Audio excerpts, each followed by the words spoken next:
Shalom sa inyong lahat. Nagkatawang tao ang salita at nanahang kasama natin. Namasdan natin ang kanyang kaluwalhatian, ang kaluwalhatian ng bugtong na anak ng Ama. Ang salitang ito'y puspos ng biyaya at katotohanan. Juan 1:14, Salita ng Diyos version. Welcome po sa Good and Faithful channel dito sa YouTube.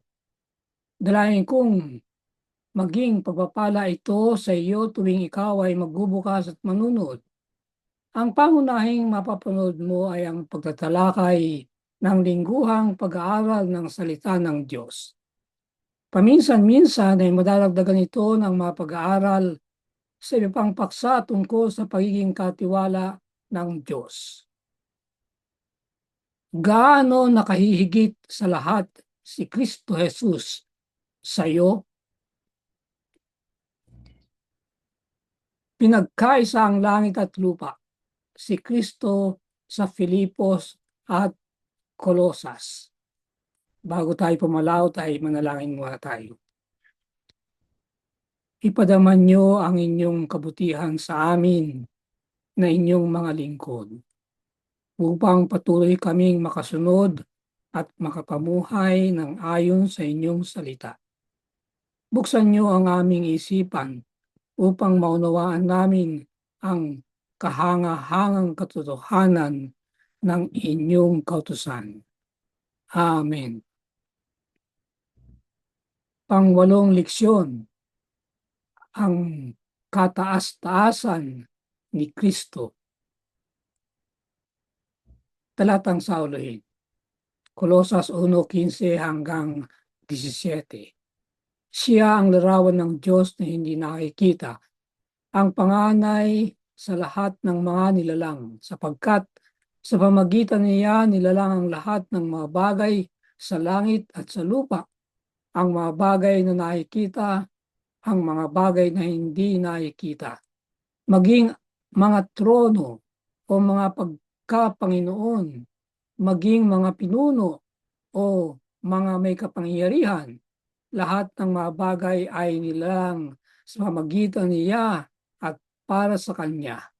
Siya mismo ay una sa lahat ng mga bagay, at ang lahat ng mga bagay ay naahawakang sama-sama sa Kanya.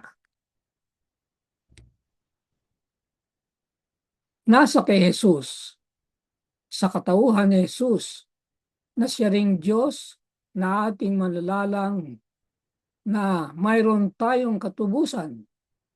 Ginawa niyang posible ang ating katubusan para sa atin.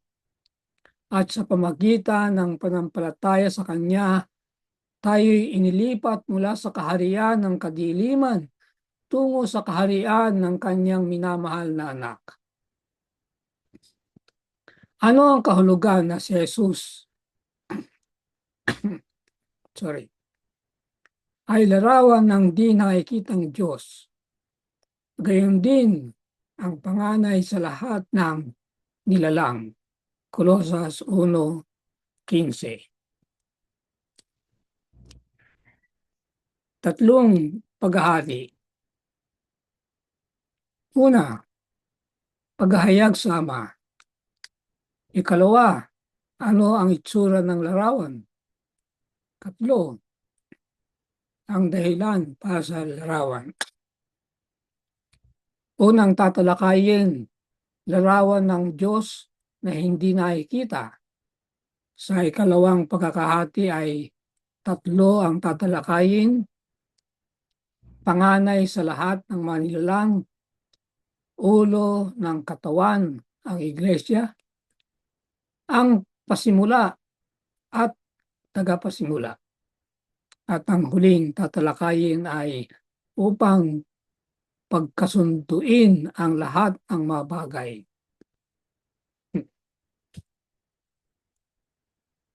Una, paghahayag sa Ama. Itingnan natin ang larawan ng Diyos na hindi nakikita. Colosas 1:15, unang bahagi. Siya ang larawan ng Diyos na hindi nakikita. Sa ibang bersyon, Si Kristo ang nakikitang larawan ng di nakikitang Diyos. Kapag tumingin tayo sa salamin o sa isang larawan, nakikita natin ang isang larawan ng ating sarili, ngunit ito'y isang pantay, dalawang dimensional na paglalarawan. Sa ilang mga aspeto, ang isang eskultura ay nagbibigay ng isang mas malinaw na ideya, ngunit malayo pa rin sa buhay, humihinga, gumagalaw na katotohanan. Ang konsepto ng larawan sa Biblia, samantalang kung minsan ay tumutukoy sa mas mababang representasyon nito, ay nagpapahiwatig ng isang bagay na mas malawak na itsura. Ano ang larawan at ang hindi? Ang mga tao ay nilikha upang maging katulad ng Diyos hangga't maaari sa pisikal, espiritual, sa relasyon, at sa kakayahan. Gayunman, sinasalimin nila ang larawan ng Diyos sa isa lamang aspeto, at kahit yun ay napinsala ng kasalanan. Ngunit, binibigyan daan tayo ni Jesus na makita ang hindi nakikitang Diyos. Sinabi ni Jesus, ang nakakita sa akin ay nakakita sa Ama. Siya ang eksaktong tatak ng likas ng Diyos, Hebreo 1:3. Siya ang kaisipan ng Diyos na narinig at karakter ng Diyos na nakikita. Ang relasyon ni Jesus sa Ama. Sabi sa Juan 5:17, hanggat ngayon patuloy na sa paggawa ang aking Ama at ako'y patuloy rin sa paggawa. Sa talatang Kapitulo 10, talatang 30, ako at ang Ama ay isa. Hindi ibig sabihin nito ay ang Ama ay siya rin ang anak. Hindi. Magkahiwalay sila, pero iisa sila sapagkat lahat ng makikita sa Ama ay makikita sa anak. Sa Kapitulo 14, talatang 6, sino man ay hindi makakarating sa Ama, kundi sa pamamagitan ko. Si Jesus at ang ako nga. Paulit-ulit ding inilarawan ni Jesus ang kanyang sarili sa ganap na kahulugan sa mga termino ng pangalan ng Diyos. Ako nga. Tignan ang Exodo 3:14. Ako ang tinapay ng buhay. Ako ang ilaw ng sanlibutan. Ako ang mabuting pastol. Ako ang muling pagkabuhay at ang buhay. Ako'y nasa Ama at ang Ama ay nasa akin. At bago pa pinanganak si Abraham, ako nga. Yan ang paggamit ng termino na ako nga na nasa Exodo 3:14. Kung si Jesus ay naiba maliban sa Diyos mismo, ano ang kahulugan nito maliban na ang Ama ay nagsugo ng isang nilalang upang mamatay para sa atin? Bakit ito'y napaka-radikal at mahalagang naiba mula sa Diyos mismo sa katauhan ni Kristo na matay para sa atin? Kung si Kristo ay tao lamang at hindi Diyos, ay magiging kaibang-kaiba ang larawan na sa sinasabi ng mga talatang ating nabasa. Pangalawang pagkakahati, ano ang itsura ng larawan? At tatalakayin ang panganay sa lahat ng mga nilalang. Kolosas 1:15, ngayon ay ikalawang bahagi. Ang panganay sa lahat ng mga nilalang.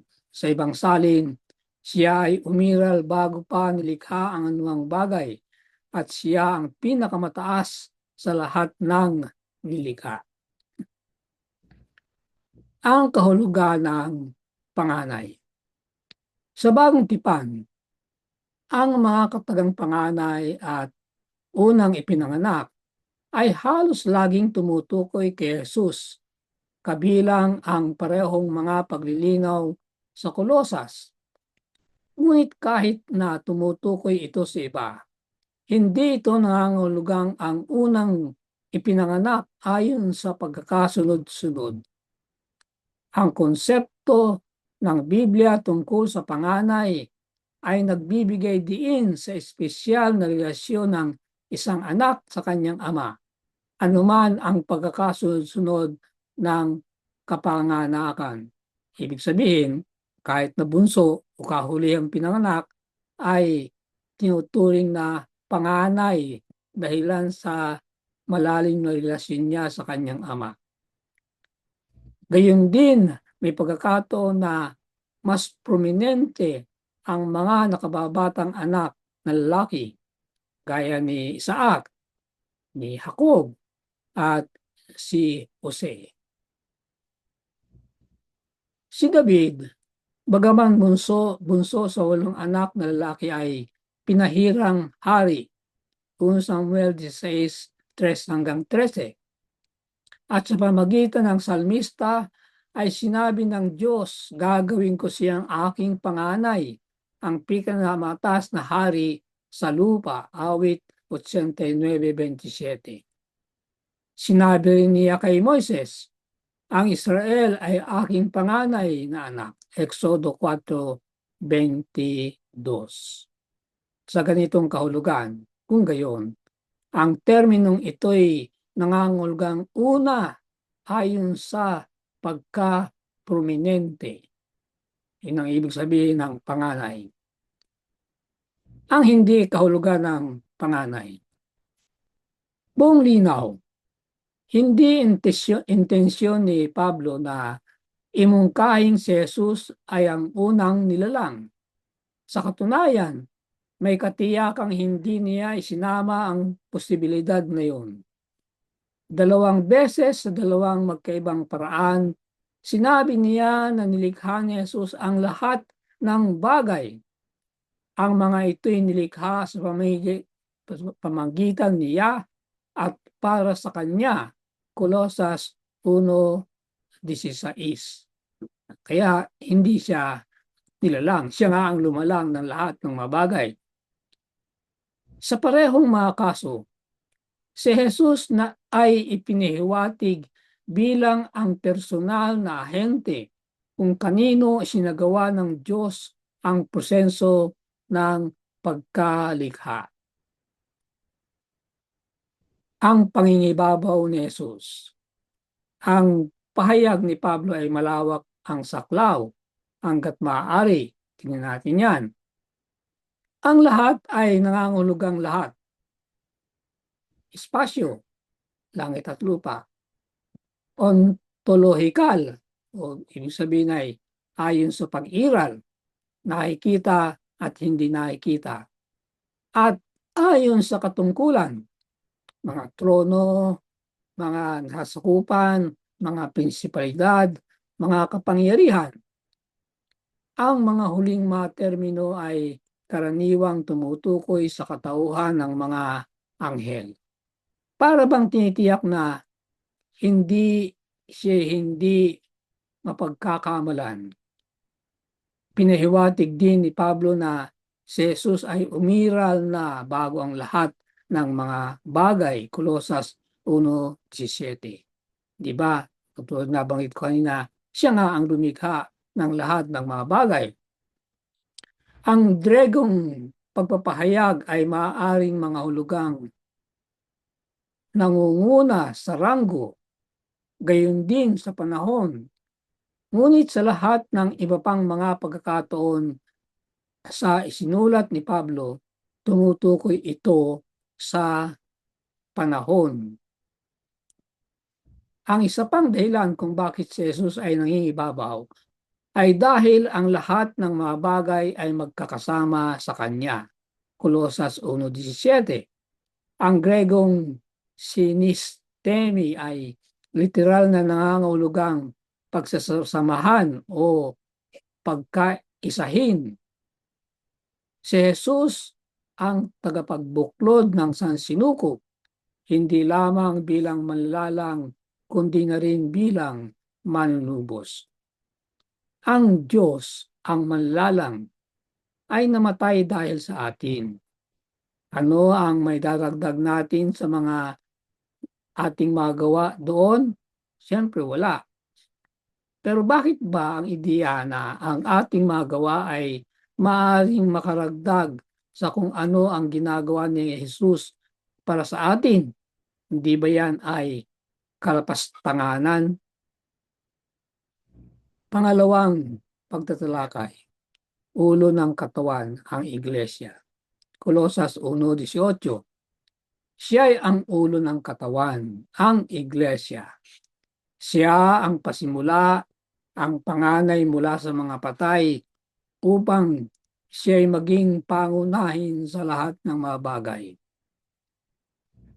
Sa ibang salin, si Kristo ang ulo ng iglesia na kanyang katawan. Ang metaporikal na kahulugan ng ulo. Natural na magsalita tungkol sa ulo sa isang metaporikal na kahulugan na tumutukoy sa isang posisyon ng pagiging leader.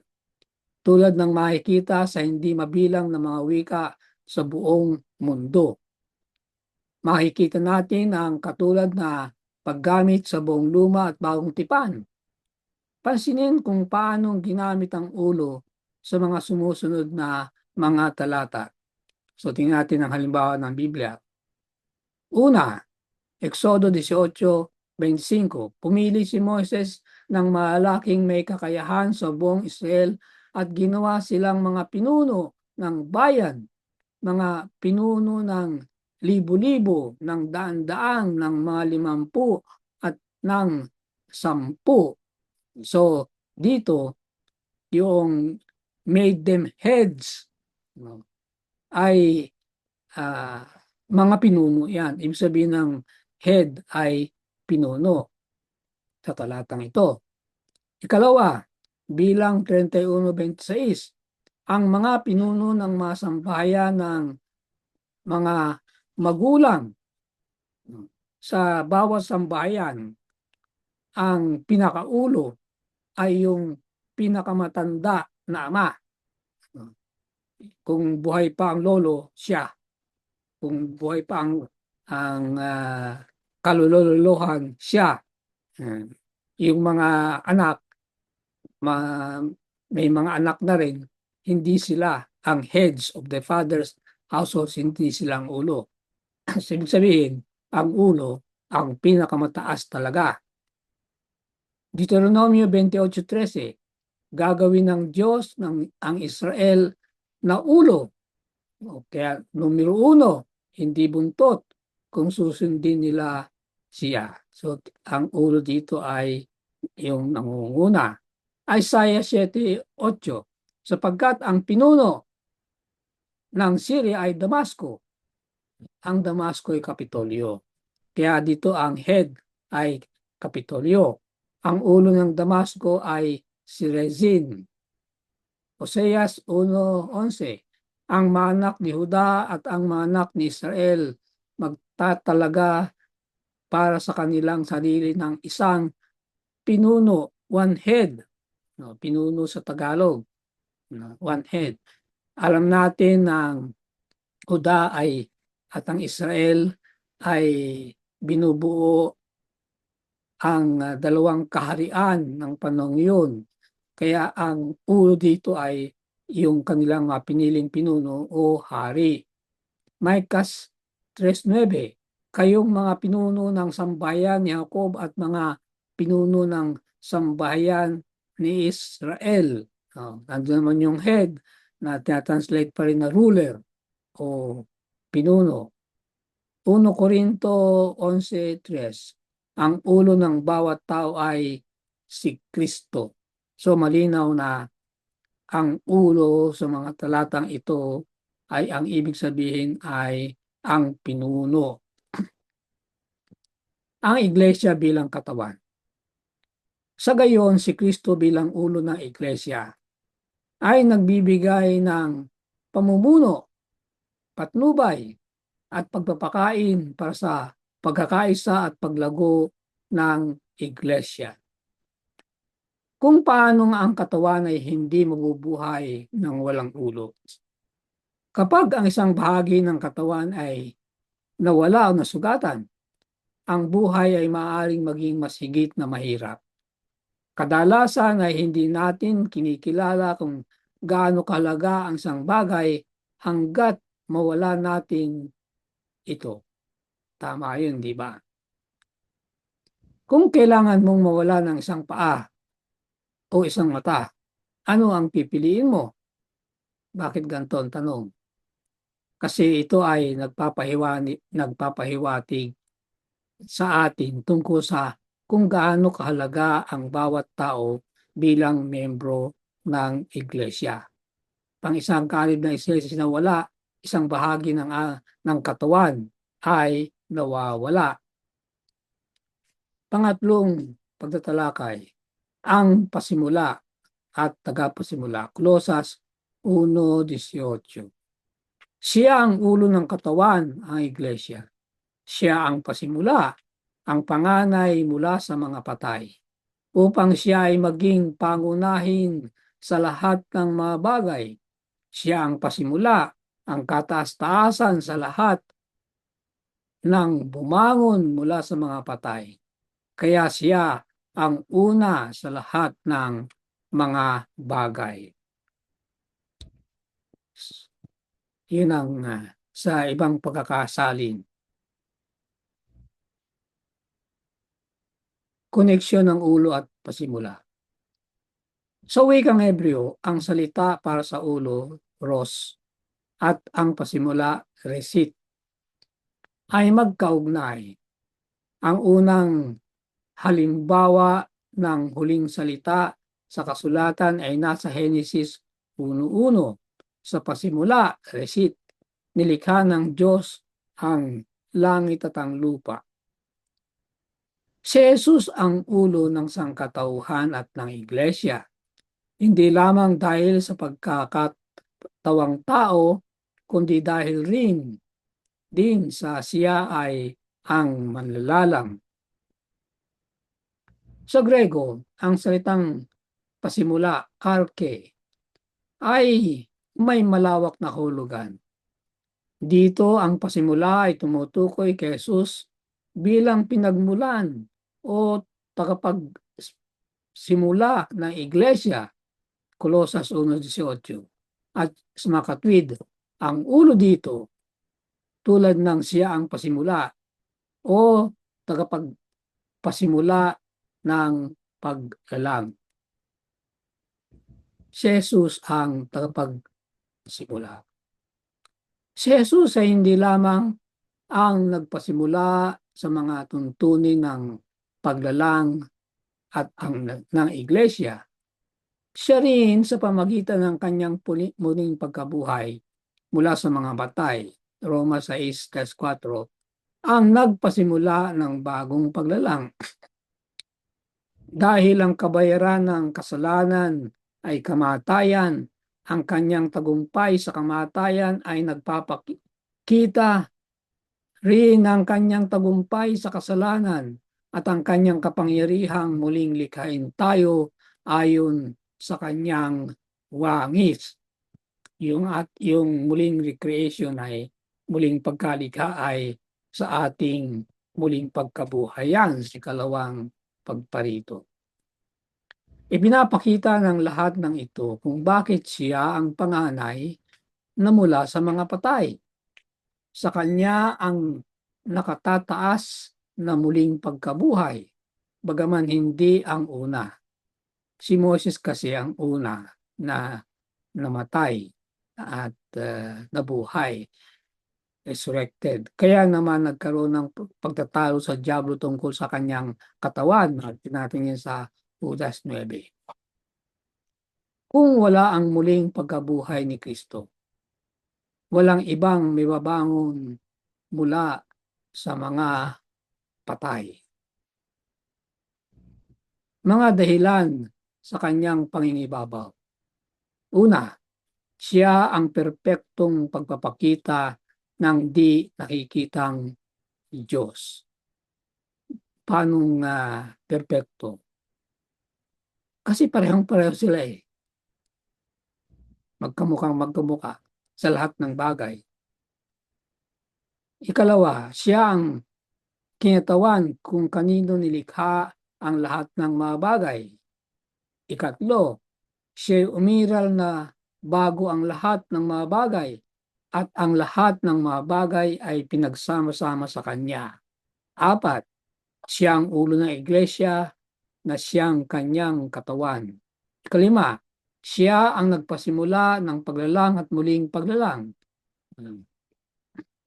Anim, napagtagumpayan niya ang kasalanan at kamatayan at sa gayon ay nakamit niya ang karapatang buhayin muli ang lahat ng nagtiwala sa kanya bilang tagapagligtas.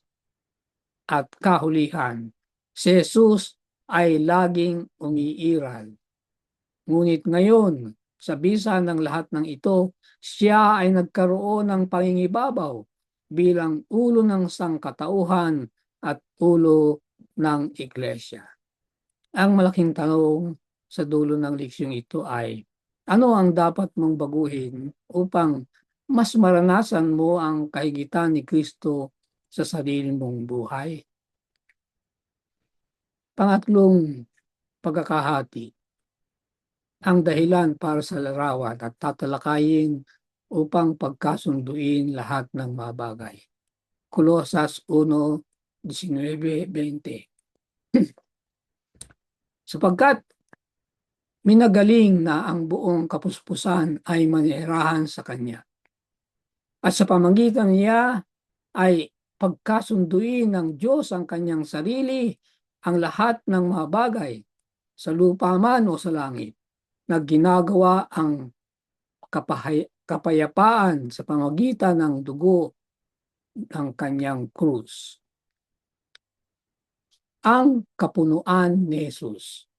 Ginamit ni Pablo ang isang napaka-kawili-wiling pagpapahayag sa Grego upang tapusin ang kanyang paglalarawan kay Jesus na buong palihis na nakaturong pabalik sa Ama. Binabanggit siyan sa Kolosa 1:12. Ito ang kanyang kapuspusan na kinalugdan ng Ama na manirahan kay Jesus. Ano nga ba ang kaganapan nito na ito, itong fullness? Tinukoy ito ni Juan bilang kalwalhatian ng Ama, puspos ng biyaya at ng katotohanan, 1 Juan 14. So yung fullness ay the Father's glory. Ang kapunuan na yon ay niyayakap sa kawalang hanggan at sariling pag-iral ng Diyos at sa kanyang kapangyarihang lumikha at muling lumikha. Binibigyan din nito ang kanyang karunungan sa pagtagumpayan ang kasalanan at kamatayan sa pamagitan ng krus. At sa gayon, binago niya ang pinaka di marangal na bagay na yon sa isang patutuo ng kanyang walang hanggang pag-ibig. Sapagkat gayon na lamang ang pag-ibig ng Diyos sa sanglibutan na ibinigay niya ang kanyang bugtong na anak upang ang sinuman sa kanya'y sumampalatay huwag mapahamak kundi magkaroon ng buhay na walang hanggan. Juan 3:16. Nakipagkasundo sa pamagitan ng pag-ibig. Ang tanging paraan upang ang kasalanan ay tunay na matalo magpakailanman at ang lahat ng mga bagay ay maaaring makipagkasundo ay binuod sa isang maluwalhating katotohanan. Umibig ang Diyos, inibig niya ang sansinukob, at inibig niya tayo ng labis na ipagsapalaran niya ang lahat upang iligtas tayo sa pamamagitan ng kamatayan ni Kristo sa krus. Ang salitang Grego para sa mundo ay kosmos, na maaaring sumasaklaw sa buong sansinukob. Tinukoy ni Pablo itong pangkahalatang pagpapakita na ito sa konteksto ng pagsunod kay Kristo. Tayo'y ginawang panunood ng sanlibutan, kosmos, sansinukob, sa mga anghel at gaya din ng mga tao. 1 Corinto 4:9. Nagalak sa krus ng Kalbaryo. Ang langit ay tinatanaw ng may kalungkutan at pagkamangha kay Kristo na nakabitin sa krus sa pamamagitan ng isang buhay ng paghihimagsik. Si Satanas at ang lahat ng nagkaisa sa kasama niya ay inilalagay ang kanilang sarili sa napakawala sa pagkakasundo sa Diyos, na ang kanyang pinakapresensya ay sa kanila'y isang tumutupok na apoy. Ang kaluwalhatian niya na pag-ibig ay pupuksain sila. Sa pasimula ng malaking tunggalian, hindi ito naunawaan ng mga anghel. Ngunit ngayon na ang malaking tunggalian ay matapos, pagkatapos na makumpleto na ang panukalan ng katapusan, ang karakter ng Diyos ay ipinahayag sa lahat ng mga nilikhang katalinuhan. Kung gayon, maaaring magalak ang mga anghel samantalang tinitingnan nila ang krus ng tagapagligtas. Si Kristo mismo ay lubos na naunawaan ng mga resulta ng sakripisyong ginawa sa Kalbaryo. Sa lahat ng ito'y tumingin siyang pasulong sa krus. Nang sa krus ay sumigaw siya, naganap na. Desire of Ages, pages 760 at 764. Pangwakas na salita. Si Kristo ang dating umiiral, sariling pag-iral na anak ng Diyos. Sa pagsasalita tungkol sa kanyang naunang pag-iral, dinala ni Kristo ang isip pabalik sa mga walang petsang kapanahunan. Tinitiyak niya sa atin na hindi kailangang magkaroon ng panahon na siya ay wala sa malapit na pakikisama ng Diyos na walang hanggan. Siya ay kapantay ng Diyos, walang hanggan at makapangyarihan sa lahat. Siya ang walang hanggan at sariling umiiral na anak. Evangelism page 6:15. Dalangin ko para sa iyo. Sa ngalan ng ating Panginoong Hesus, ang bago umiral, sariling umiiral na anak ng Diyos. Dalangin ko na ang iyong buhay na walang hanggan na nakasiguro sa Kanya ay magdala ng kapayapaan sa iyo, anuman ang karasang nagbabanta sa buhay ang darating sa iyo.